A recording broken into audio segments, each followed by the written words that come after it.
Morning, it's Vijay here. Welcome to yet another episode of pre-market commentary.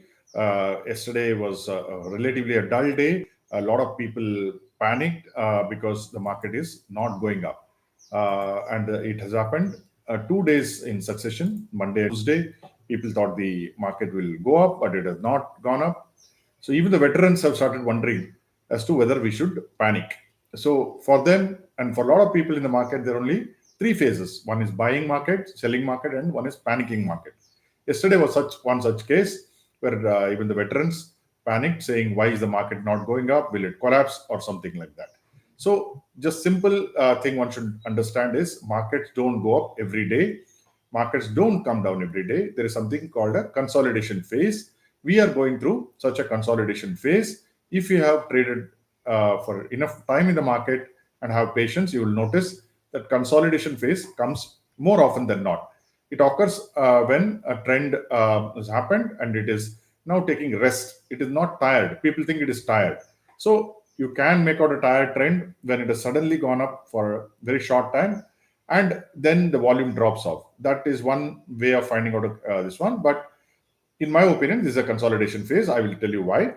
And this consolidation phase ends when the price breaks through either the support or the resistance, and then the consolidation phase actually occurs for traders when they're closing trades and taking profits. A lot of people must be taking profits. So this is how the Nifty looks like. So you had a sharp run and then you have been consolidating since May 2nd in a range. So but if you see, the range is slowly and steadily going up. It is not that it is coming down. Slowly and steadily it is going up. So therefore now it has yesterday actually made a multi-month high on the Nifty. Bank Nifty also had a multi-month high. So how can we say this is something which is going to break down? It is most likely to break out, in my opinion. So what happened yesterday? Markets was almost unchanged, range-bound trade consolidation. Nifty closed in the green for the fifth straight day by 1 point. Holds the levels about 25,100. Sensex fell 53 points. Nifty Bank fell 211 points. Nifty Bank has been leading the market.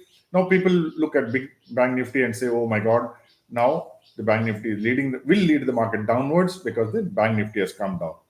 Again, we have had an issue with HDFC Bank, and ICICI Bank also is very weak as of now. But strong banks will consolidate and give you the impression that they are going to go down, but they will surprise on the upside, and that's what I've seen. And so I don't think one should really worry. Even Reliance had dragged the Nifty, whereas IT lent support and lent support. Tata Motors builds on Monday's gains up 2% on a positive outlook. I also think Tata Motors, Tata Chemicals, Tata Investment Corporation will be stable till the Tata Sons announce their IPO, which should come by September. We hold Tata Chemicals. We don't hold the other two stocks. We believe that Tata Chemicals will be the biggest beneficiary when the Tata Sons IPO comes. But maybe it is discounted to great extent. So we don't know how much it will go, but at least downside is limited in Tata Tata Chemicals. So BEL continues to grow stronger and stronger because you see it is consolidated for a very long time and now it is going up. Maruti slipped because there were reports of EV production cut between April and September.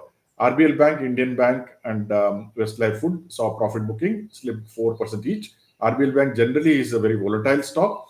We used to have it, now we don't have it. Mid-cap IT stocks are moved in line with large caps. OFSS and Persistent were the top gainers. Fund flow, look at it. The smart money is accumulating.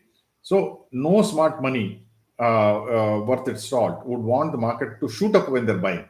They would want the market to go nowhere, make people confused, and then accumulate, and then there will be a breakout sooner than later. 3,400 crores. I know that there are a lot of FPOs, and there are a lot of block deals coming. Even today, we're having a block deal. But the fact of the matter is, the institutions, both of them are active. That is important. Normally, just the DIs are active and FIs on the selling side, DIs are active on the buying side.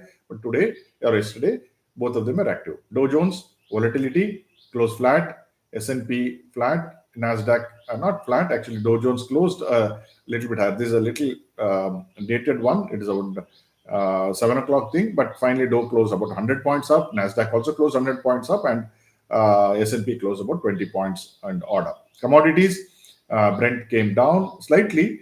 So again, as I keep repeating, Brent is likely to be between 65 and 70. Gold tried to recover. Silver is very steady, above 36. So at best, at worst, it may come down to 35 because that was the previous top. So it's consolidating there. I think we've got a long way to go. We have silver Bs. Copper is also doing well, but yesterday it took profits, and we hold copper to Hindustan Copper. Now here an interesting thing, the financials, Macquarie talks about early signs of stress abating in microfinance. The main problem last year was microfinance. A lot of stocks were beaten down, especially banks which had a focus on microfinance or had a large chunk of their lending in microfinance. That is what they're seeing. Early signs of stress is abating, which is very good sign for banks like Bandhan Bank is an example. IndusInd Bank is another example.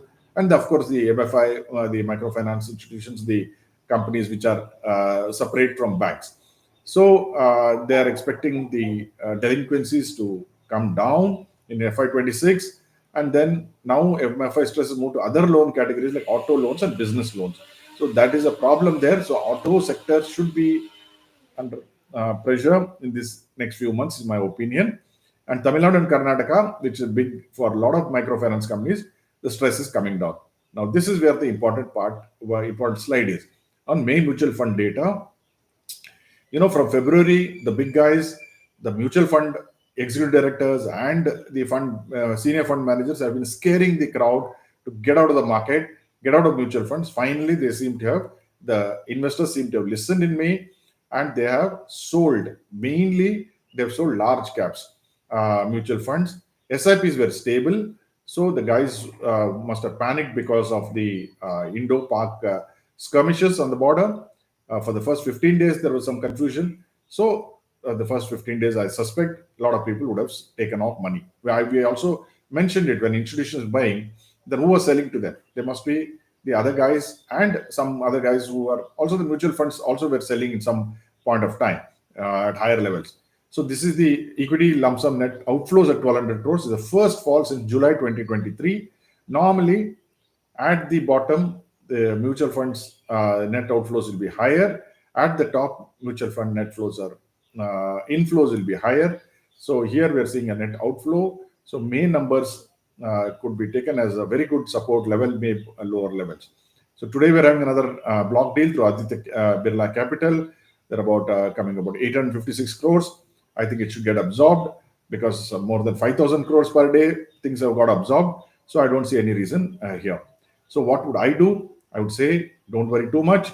Keep calm and buy the dip as usual. So that is what I'm going to do. And whatever way, I hope it is successful. Thank you.